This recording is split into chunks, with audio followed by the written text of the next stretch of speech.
성경에 보게 되면 질그릇이란 표현이 나오죠. 사도 바울도 이제 사람을 질그릇으로 표현한 적이 있는데, 무슨 의미죠? 이 질그릇? 질그릇.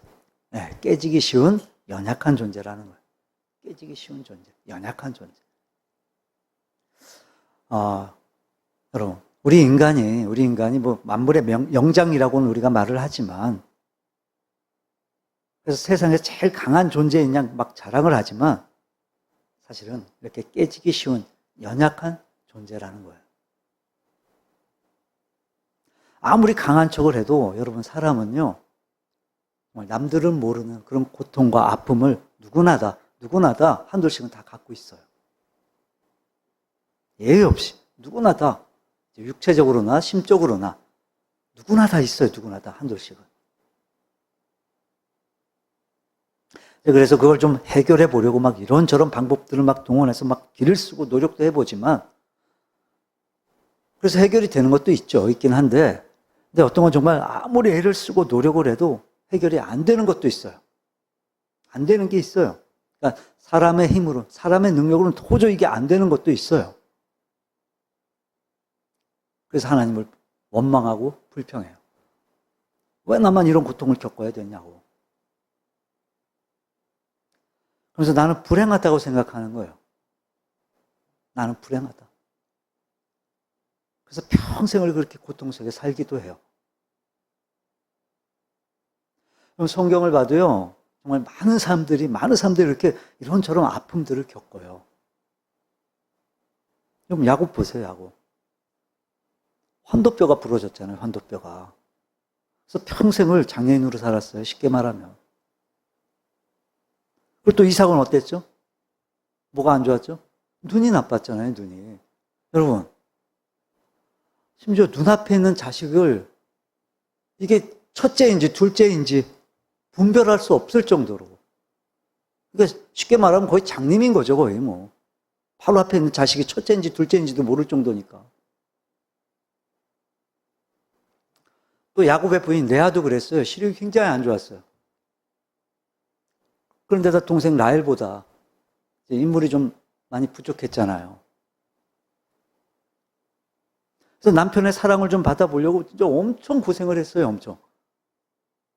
네, 여러분, 그런 아픔과 고통이 그렇게 아픔과 고통으로 끝나는 게 아니었어요, 보면. 그렇게 끝나지 않아요. 오히려 그렇게 아픔과 고통을 겪는 사람에게 하나님 더 큰 복을 주시는 경우가 많아요. 여러분, 야곱이 환도뼈가 그렇게 부러졌잖아요. 자, 그래서 그 야곱이 환도뼈가 부러진 걸로 그렇게 그 얘기가 끝났나요? 환도뼈가 부러졌기 때문에 이제 죽이려고 달려온 그 에서에게 긍휼히 여김을 받아요. 살아나요.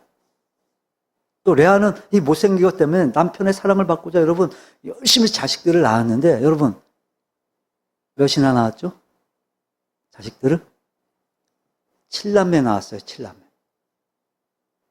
이제 그래서 그 중에서 이제 제사장 지파도 나오고 예수님의 조상인 유다도 그 중에 있었어요.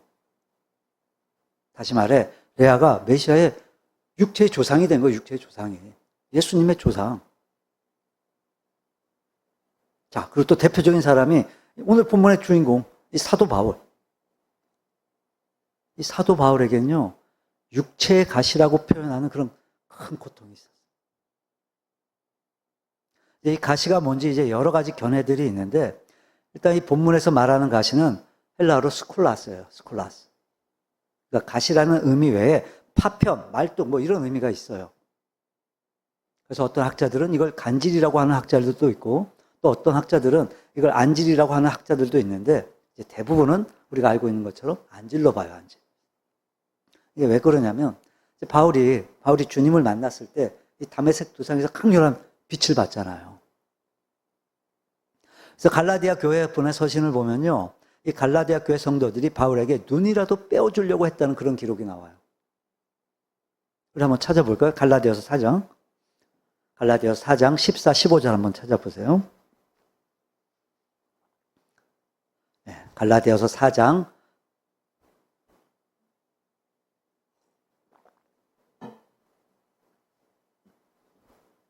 14, 갈라디아서 4장 14, 15절 함께 읽어봅니다. 너희를 시험하는 것이 내 육체에 있으되 이것을 너희가 업신 여기지도 아니하며 버리지도 아니하고 오직 나를 하나님의 천사와 같이 또는 그리스도 예수와 같이 영접하였도다. 너희의 복이 지금 어디 있느냐? 내가 너희에게 증언하노니 너희가 할 수만 있었더라면 너희의 눈이라도 빼어 나에게 주었으리라. 이때만 해도요, 안경이 없었잖아요, 안경이. 그래서 시력이 나쁘면요, 거의 정말 맹인처럼 그렇게 살았을 거예요. 안 보이니까. 근데다 이제 백내장이라도 생기면 어떻게 되겠어요? 수술도 안 되고, 뭐 어떻게 고치겠어요, 그걸? 그냥 이게 시각장애인이 되는 거예요, 이제, 그때는. 이렇게 사도 바울이 말하는 이 내 육체의 가식, 곧 사탄의 사자. 이건 정말 아주 큰 고통이었던 거예요. 사람의 힘으로 해결이 안 되는 거였어요, 그 당시엔. 어떻습니까? 여러분에게도 그런 가시가 있습니까? 사람의 힘으로는 해결이 안 되는 그런 고통스러운 가시가 있습니까? 사실 우리끼리만 보면요, 그러니까 겉으로만 보면 솔직히 아무런 걱정이 다 없어 보여요. 아무런 걱정도 없어 보여요, 우리끼리 겉으로만 보면. 그럴까요, 근데? 우리 속을 다 들여다보면요, 속 깊이 들여다보면 크고 작든 다들 한두 가지 그런 걱정들이 있어요, 다들. 한두 가지는 다 있어요, 다.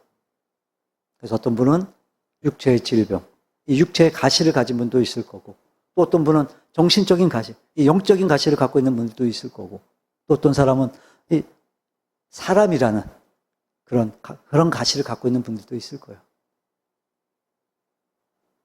그래서 오늘 본문에 나오는 이 사도 바울처럼 이제 그 가시를 없애달라고, 막 제거해달라고 하나님께 매달려 정말 간절히 기도도 했을 거예요, 다들. 우리 믿음이 있으니까 기도도 했을 거예요. 근데 문제는 뭐냐? 어떤 분은 그런 아픔을 아예 체념하고 살아가는다는 거예요. 포기하고 살아가는 거예요. 또 어떤 분은 그 아픔이 부끄러워서, 그 고통이 부끄러워서 일부러 숨기기도 해요, 막. 혹시나 누가 알까봐 들키지 않으려고 막 애를 쓰며 살아요, 막. 또 어떤 분은 막 내 팔자가 서로 사나워서 그러려니 그렇게 체념하고 또 포기하며 살기도 하고. 또 어떤 분은 좀 더 심하면 견디다 이제 결국 극단적인 방법으로 끝을 보려고 하는 그런 사람들도 있어요. 여러분, 오늘 하나님이 주신 말씀을 보면요, 여러분, 해결책이 있어요, 해결책이. 방법이 있다니까요. 그게 뭘까요? 한마디로 말하면 우리가 갖고 있는 이 가시가 저주가 아니라 복이라는 거예요, 복. 물론 겉으로 보면 다 이게 저주 같아요. 겉으로 보면 이게 나만 버림받은 것 같고 나만 막 고통 나가는 것 같아요. 하지만 사실 그 가시는 우리에게 큰 유익을 주는 하나님의 선물이라는 거예요. 하나님의 선물. 믿어지십니까? 믿어는 지는데 말씀이니까 솔직히 없었으면 좋겠죠, 그 가시. 자, 그럼 우리가 갖고 있는 육체의 가시, 우리에게 어떤 유익을 주는 걸까요? 자, 첫째, 가시는요, 내가 교만하지 않게 해줘요. 교만하지 않게 해줘요. 오늘 본문의 배경을 좀 볼 필요가 있는데, 여러분, 이 고린도후서 12장은요, 남들은 체험하지 못한 사도 바울의 그 신비한 체험을 지금 사도 바울이 간증으로 지금 기록하고 있는 거예요. 먼저 본문 앞에 1절로 6절을 보면, 이제 사도 바울이 셋째 하늘, 즉 하늘나라를 다녀왔는데 이제 거기서 신비한 체험을 한 거예요. 근데 곧바로 7절에서는 자신의 육체의 그 가시에 대해서 말해요. 우리 7절 한번 다시 볼까요? 7절, 본문 7절 함께 읽어봅니다. 여러 계시를 받은 것이 지극히 크므로 너무 자만하지 않게 하시려고 내 육체의 가시, 곧 사탄의 사절을 주셨으니 이는 나를 쳐서 너무 자만하지 않게 하려 하심이라. 아멘. 그러니까 사도 바울이 갖고 있었던 육체의 가시는 하나님께서 주신 거라는 거예요. 하나님께서. 내 육체의 가시, 곧 사탄의 사자를 주셨으니, 여러분, 이게 정말 얼마나 힘든 고통이었으며, 이렇게 사탄의 사자라고 표현할 정도로, 그게 정말 사탄의 사자 같은 그런 고통이지만, 분명히 하나님께서 주신 거였어요, 하나님께서. 왜요? 왜 주셨다고요, 하나님이? 이는 그러니까 사탄의 사자를 주신 이유는 나를 쳐서 너무 자만하지 않게 하려 하심이라. 한마디로 교만하지 않게 하기 위해서 주셨다는 거예요. 교만하지 않게 하기 위해서. 사실 이 사도 바울은 정말 대단한 사람이었잖아요. 진짜 교만할 만하잖아요, 사실. 남들은 경험을 묻지 못한 그런 정말 엄청난 능력을 가진 사람이었어요. 환자의 몸에 여러분, 이 손수건을 얹기만 해도 막 병을 낫게 하는 그런 사람이었어요. 많은 사람들을 고쳤었고, 심지어 여러분, 죽은 사람도 살렸던 사람이에요, 죽은 사람도. 거기다 그의 출생 환경과 배경 또한 정말 여러분, 대단한 사람이었잖아요. 이 가문 자체가요, 최고의 가문이라 할 수 있는 베냐민 지파였어요. 베냐민 지파. 그리고 학문적으로도 이 최고의 학자인 가말리엘의 문화생이었어요. 이 사도 바울이. 거기다 여러분 로마 시민권까지 갖고 있었어요. 로마 시민권까지. 쉽게 말하면 오늘날로 치면 그래도 우리가 와 하는 그 명문 대학, 뭐 미국의 하버드 정도. 그러니까 사람은 한국 사람인데 이제 미국에서 하버드 법대를 나오고 다시 우리나라로 돌아와서 이 미국 시민권을 갖고 사는 그런 사람인 거예요. 그런 입장인 거예요, 지금. 그러니까 엘리트 중에 엘리트였어요. 상위 1%. 그 1% 중에서 또 상위 1%. 그 정도. 최고. 그래서 사실 이렇게 쉽게 교만하거나 자만에 빠질 가능성이 정말 얼마든지 있었던 거예요, 이 사람이. 사도 바울이. 아무리 대단한 믿음일지라도 그 또한 사람이고 그 또한 타락한 인간이기에 그 또한 교만에 빠질 가능성이 얼마든지 있었어요. 그래서 하나님께서 그에게 그 가시를 선물로 주셨던 거예요. 그걸 깨달은 거예요. 기도하던 중에 사도 바울이. 기도하던 중에 그걸 깨달았어요. 그리고 그걸 깨닫고선 감사했어요, 여러분. 감사해요, 여러분. 여러분, 저도 마찬가지고 여러분도 마찬가지예요. 이걸 우리가 진짜 정말 조심해야 돼요.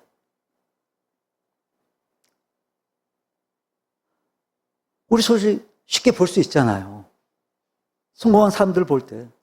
막 우리가 제일 흔하게 하는 말 뭐예요?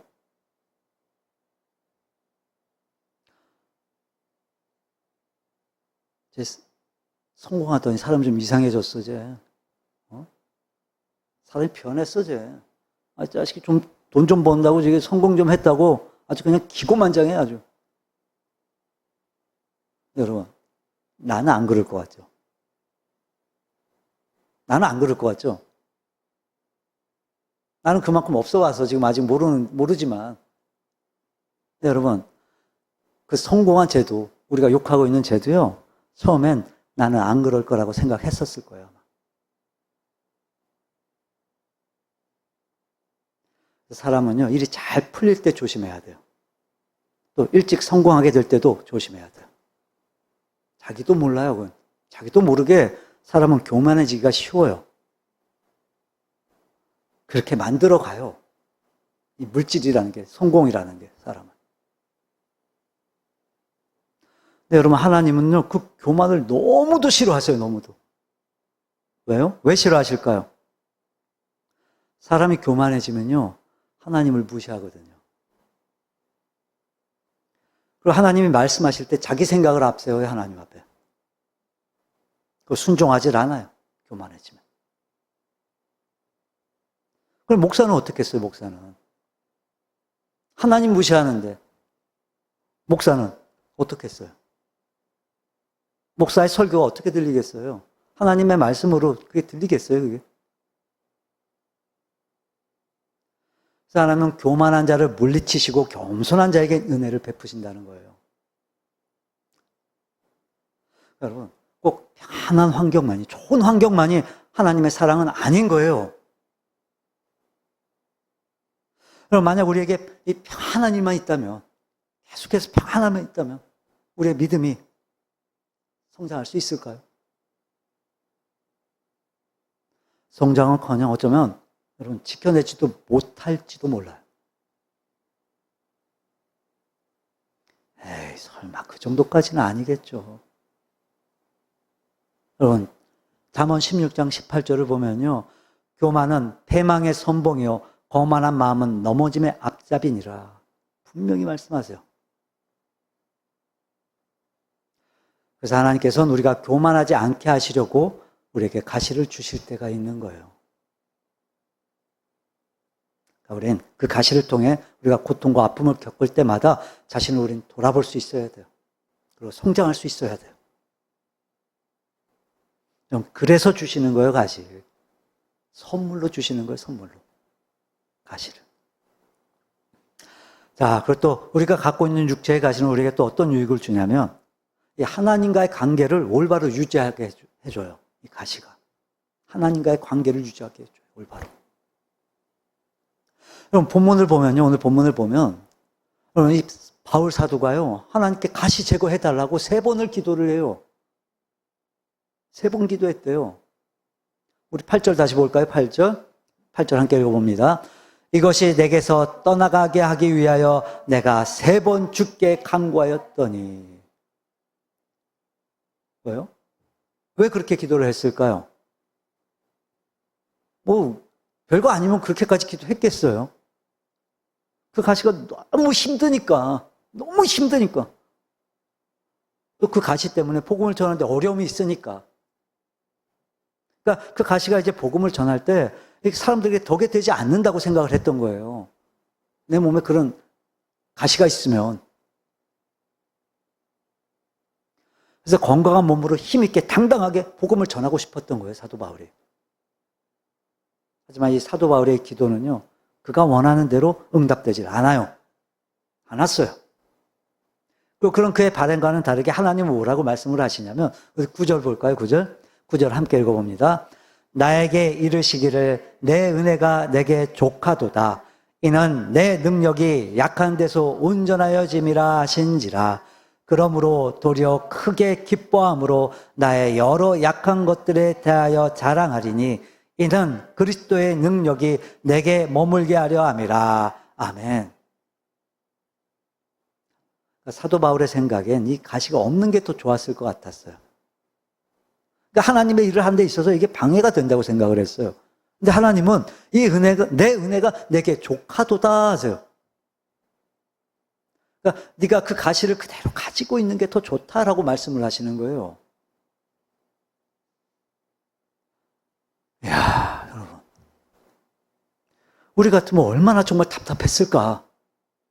정말 고통스러워 죽겠는데, 너무 힘이 드는데, 그래서 막 고쳐달라고 막 3번씩 막 하나님 앞에 부르짖는데, 야, 응답을 주세요. 응답을 주셨는데, 반대로 주세요, 응답을. 내가 원했던 거 반대로. 안 고쳐주신다는 거예요, 지금. 힘들어 죽겠는데, 막 고통스러워 죽겠는데 나는. 족하대요, 내가 하나님은. 너 그걸로 충분하대요, 너. 우리 같으면 어떡할까요, 그럼? 그렇게 응답 주시면. 우리 어떡할까요? 그래도 우리가 그렇게 기도하는 걸 보면 우리가 믿음이 있어서 기도한 거니까, 그죠? 그냥 막 불평하고 막 원망하고 그러진 않을 거예요, 우리도. 그러진 않더라도 아마 끝까지 우길 거예요, 끝까지 하나님 앞에. 하나님, 아니에요, 하나님. 이거 고쳐주셔야 돼, 하나님. 아파 죽겠어요, 하나님. 나. 제발 좀 고쳐주세요, 하나님. 고쳐주세요, 하나님. 고쳐주세요. 여러분, 사도 바울은요, 그런 응답을 받고 기뻐해요. 그 감사해요. 그 더 나아가서 자기의 그 약함을 자랑을 해요, 여러분. 자기 몸의 가시가 해결된 것도 아닌데, 그 고통과 아픔이 해결된 것도 아닌데, 자신의 그 환경이 바뀐 것도 아닌데, 그러니까 여전히 아프고 여전히 고통스러운데 그걸 기뻐해요. 그걸 감사해요. 그걸 자랑해요. 그럼 이유가 뭘까요, 이유가? 어떻게 그럴 수 있는 걸까요? 이 가시에 대한, 자기 육체의 그 가시에 대한 그의 인식이 바뀌었기 때문인 거예요. 그러니까 단지 고통이고 저주로만 생각했던 그 가시가 이제 알고 보니까 하나님의 은혜라는 사실을 이 사도 바울이 새롭게 깨닫게 되었던 거예요. 그래서 이 사도 바울은요, 그 가시를 본 눈이 이제 완전히 달라졌어요. 완전히. 그 가시를 은혜로 받아들였어요, 은혜로. 다시 말해, 하나님은 그 가시로 인해 네가 온전해진다고 하셨어요, 분명히. 그래서 사도 바울은요, 그 가시를 없애주지 않으셨음에도 불구하고 도리어 크게 기뻐한다고 했어요. 왜요? 그 가시가 하나님과 나의 관계를 올바로 하는 데 있어서 이게 유익이 된다는 거예요, 유익이. 도움이 된다는 거예요, 도움이. 여러분에게 어떤 가시가 있습니까? 어떤 종류이든 많이 아플 거예요. 많이 아플 거예요. 어떤 때 정말 죽고 싶을 정도로 막 힘들 거예요. 여러분, 그런 가시가 우리에게 고통만 주는 건 아니라는 거예요. 고통만 주는 게 아니에요. 그게 하나님이 주시는 거라면, 그게 정말 하나님이 주시는 거라면 오히려 우리에게 유익인 거예요, 유익. 왜요? 그 가시가 우리로 하여금 하나님과 멀어지지 않게 하고 또 바른 선택을 할 수 있게 해주고 또 하나님과 바른 관계를 가질 수 있게 해준다는 거예요. 그래서 시편에 보면요, 고난당한 것이 내게 유익이라 그렇게 말씀을 하세요. 여러분, 사탄 마귀는요, 우리가 그렇게 가시로 인한 고통을 겪을 때 우리를 시험해요. 꼭 시험해 와요. 너 믿는다며, 너 믿음 좋잖아. 야, 근데 너 믿는데 왜 그래? 너 예수를 믿는데 그 모양이야, 너. 믿기만 하면 된다면 믿기만 하면 너. 네가 그랬잖아. 믿기만 하면 된다며 다. 이 겨자씨만한 믿음만 있으면 다 된다며 다. 너 그거 믿잖아. 근데 왜 안 돼? 너 믿는데 겨자씨만한 믿음이 있는데 왜 안 돼, 너? 이렇게 너 힘들어하는데, 이렇게 고통스러워하는데 하나님은 왜 네 고통 그거 몰라주시는데? 왜 그거 없애주시지 않는데? 야, 네가 믿는 하나님이 진짜 그 하나님 맞아? 살아계신 거 맞아, 그 하나님? 반드시 시험해봐요, 반드시. 마치 고난 중에 있는 욥에게 그렇게 도와준다고 찾아와 막 오히려 힘들게 아픈 상처를 쿡쿡 찔렀던 그 4명의 친구들처럼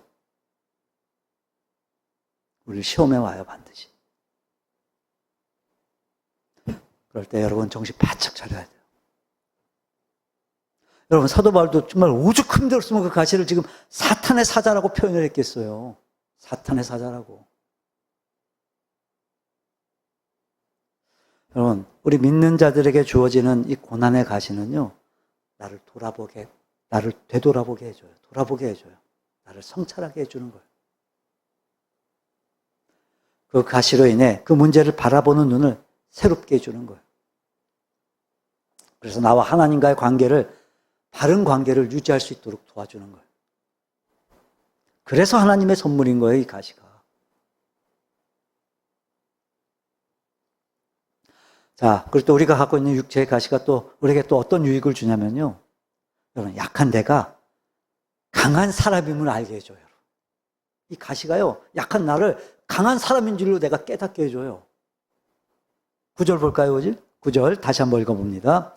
나에게 이르시기를 내 은혜가 내게 족하도다. 이는 내 능력이 약한 데서 온전하여짐이라 하신지라. 예, 거기까지요. 이는 내 능력이 약한 데서 온전하여짐이라. 여러분, 내 능력이, 그러니까 하나님의 능력이 우리의 약한 가운데서 온전해진대요. 다시 말해, 하나님이 갖고 있는 능력이 우리가 갖고 있는 이 약함, 즉 가시와 같이 힘들고 어려운 문제를 통해서 하나님의 능력이 드러나게 된다는 거예요. 그러니까 사도 바울이 그랬던 것처럼, 그러니까 사도 바울에게 안질로 인한 고통과 아픔이 있음에도 그런 거가 병자도 고치고 막 죽은 자도 살리고 그렇게 여러 기적들을 일으켰는데, 근데 그럴 때마다 사람들은 그 능력이 이 바울의 능력이 아니라 하나님의 능력으로 믿게 됐다는 거예요. 그러니까 만약 이 사도 바울에게 이런 육체의 가시가 없었다면 사도 바울 자신도 그걸 내가 했다고, 내가 한 거라고 그렇게 또 착각할 수도 있고, 그럼 또 사람들도, 그걸 본 사람들, 그들도 또한 하나님의 능력을 믿지 못하게 될 수 있다는 거예요. 이게 정말 중요한 거예요, 이거. 굉장히 위험한 거예요, 이게. 이단들이 왜 이단이 되는데요? 이런 경우가 가장 많아요. 처음부터 이단으로 가는 경우 없어요, 여러분.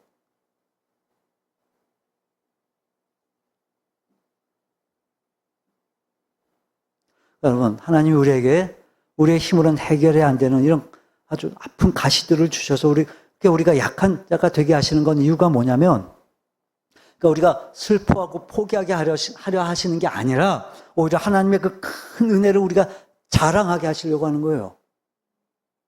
그 은혜를 온 세상에 우리를 통해 증거하게 하시려는 거예요. 보여주시려는 거예요, 하나님이. 여러분, 역사를 한번 보세요. 옛날 그 고린도가 있었던 그리스에서는요, 지혜 있는 자가 강자였어요, 강자. 지혜 있는 자가 강자예요. 또 옛날 로마 시대엔 힘이 있는 영웅, 그러니까 군사적인 영웅이 강자였어요, 로마 시대. 또 옛날 유대사회에서는 율법에 능통한 자, 강자였어요. 여러분, 오늘 우리가 살고 있는 이 시대에 누가 강자죠? 누굴 강자라고 우리가 생각하죠, 보통? 권력 있는 사람이요? 능력 있는 사람이요? 그래요. 세상은 그렇게 말할 거예요. 그런 사람들을 강자로 여길 거예요. 근데 여러분, 우린 달라야죠. 우린 달라야 돼요. 생각이 바뀌어야 돼요. 그런 지혜나 힘, 돈, 권력, 그런 걸로 자신의 강함을 자랑하지 말아야 돼요. 우린 달라야 돼요, 분명히. 그럼 진정한 강자는요, 하나님 앞에 무릎 꿇고 기도하는 자인 거예요. 진정한 강자는 하나님의 능력으로 함께 하시는 자가 강자인 거예요. 그래서 가시를 주시는 거예요, 하나님이. 그래서 우리 강한 자로 하나님이 쓰시기 원하셔서. 우리 10절 다시 한번 읽어볼까요? 10절입니다. 그러므로 내가 그리스도를 위하여 약한 것들과 능욕과 궁핍과 박해와 공고를 기뻐하노니 이는 내가 약한 그때의 강함이라. 아멘. 그러니까 우리가 가장 약할 때가 이 하나님의 능력이 우리 안에서 역사하는 때인 줄로 믿으시기를 바랍니다. 여러분, 왜요? 왜요? 그때 내가 더 뜨겁게 하나님께 기도하기 때문인 거예요. 그럴 때 정말로 강한 자가 되는 거예요. 기도할 때. 여러분, 우린 그리스도를 위해 우리의 약한 것을 우리가 자랑하고 우린 기뻐해야 돼요. 우린 그 그리스도를 위해 능력과 궁핍 또 박해와 공고를 당하는 걸 우린 기뻐해야 돼요. 기뻐해요.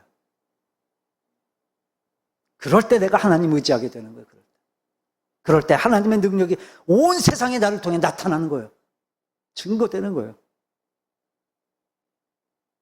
여러분, 진흙이 굳어 있으면요, 이 토기장이는요, 기술을 발휘할 수가 없어요.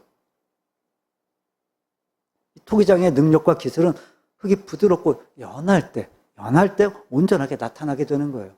자기 기술을 나타낼 수 있는 거예요, 그럴 때. 그 쇠가 단단할 때는요, 여러분, 대장장이는 기술을 발휘하지 않아요. 이 대장장이의 능력과 기술은요, 쇠가 풀물에 들어갔다 나왔을 때, 쇳덩이가 연해진 다음에 자기 기술, 능력 발휘하는 거예요. 마찬가지예요. 내가 스스로 강하다고 생각할 때, 내가 교만에 빠져 있을 때, 그때는 하나님의 능력이 나타나질 않아요. 절대로 나타나지 않아요. 하지만 내가 가시로 인해 약해져 있을 때, 그때는 하나님의 능력이 나타나는 거예요. 내가 상한 갈대처럼 되어 있을 때, 마음에 상처를 입고 있을 때, 병들었을 때, 실패했을 때, 그때 하나님의 능력이 나타나는 거예요. 말씀을 정리합니다. 여러분, 하나님이 주시는 가시는요, 나를 새롭게 해요. 변화시켜줘요. 나를 겸손하게 만들어주고, 또 나로 하여금 하나님과의 바른 관계를 갖게 해주고, 또 내가 누구인지를 분명히 알게 해주고, 약한 내가 강한 사람으로 쓰임받을 수 있다는 걸 깨닫게 해주시는 거예요. 그래서 여러분, 하나님의 이 위대한 능력은 내가 약한 데서 온전해지고, 내가 약한 그때가 강한 때임을 알게 하는 거예요. 여러분에게는 어떤 가시가 있습니까? 그 가시를 바라보는 시각을 여러분 바꾸시기를 바랍니다. 그 가시 때문에 하나님의 능력이 내게 임하고, 그래서 내가 강한 자가 됨을 믿으시기를 바랍니다. 그럼 우리의 인생이 여러분 새롭게 변화되어질 줄로 믿습니다. 하나님이 새롭게 만들어 주실 줄로 믿습니다. 우리 또 주신 말씀 기억하면서 우리 한번 또 고백하는 마음으로, 결단하는 마음으로 한번 기도의 자리로 나아가도록 합니다.